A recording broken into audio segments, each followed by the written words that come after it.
Dewan Masjid Indonesia menghimbau masyarakat untuk melakukan tata cara sholat Jumat dengan sistem 2 gelombang, yakni ganjil genap berdasarkan nomor handphone jamaah.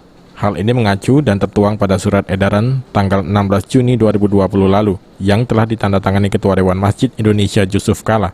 Diketahui pemberlakuan 2 gelombang salat Jumat ini bertujuan untuk memaksimalkan penerapan social distancing untuk menekan laju kasus penyebaran COVID, apalagi di tengah pemberlakuan PPKM yang terus diperpanjang. Pemberlakuan sistem genap ganjil ini pun dapat dilakukan jika tempat ibadah di lingkungan suatu masyarakat yang tidak mencukupi. Menanggapi hal ini, Ketua Majelis Ulama Indonesia Kota Palembang, Saim Marhadan menjelaskan sistem aturan sholat Jumat ganjil genap ini adalah hal yang sia-sia dan sangat tidak efektif.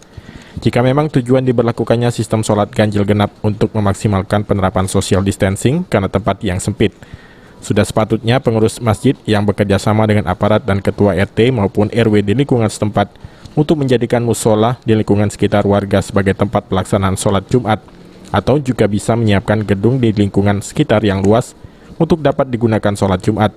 Hal ini dapat dilakukan untuk menampung masyarakat agar tidak hanya menumpuk di satu masjid. Jumat yang 2 shift itu ya. Namun saya pada prinsipnya tidak perlu 2 kali.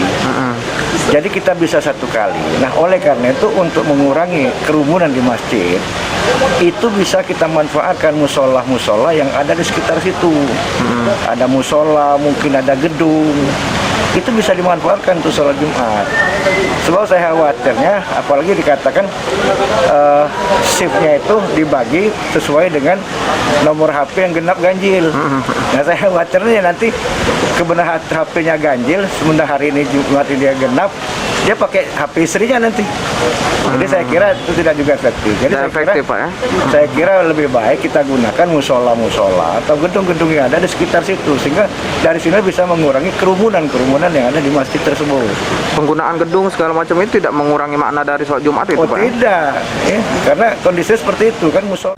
Ketua Lembaga Pendidikan Quran Kami Belajar Untuk Bisa, Rusdan Miftahuddin juga merasakan keberatan dengan aturan ganjil genap tersebut.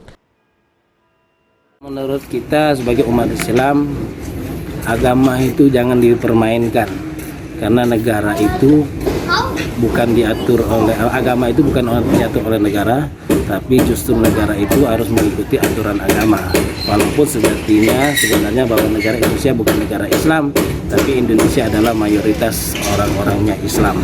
Jadi menurut pendapat kami tidak sependapat kalau sholat Jumatnya diganjil genapkan.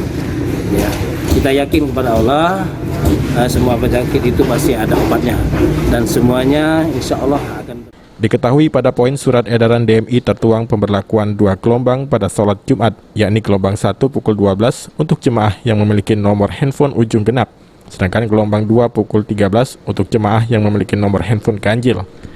Okta Alfarisi, Susan Oktaria, PAL TV.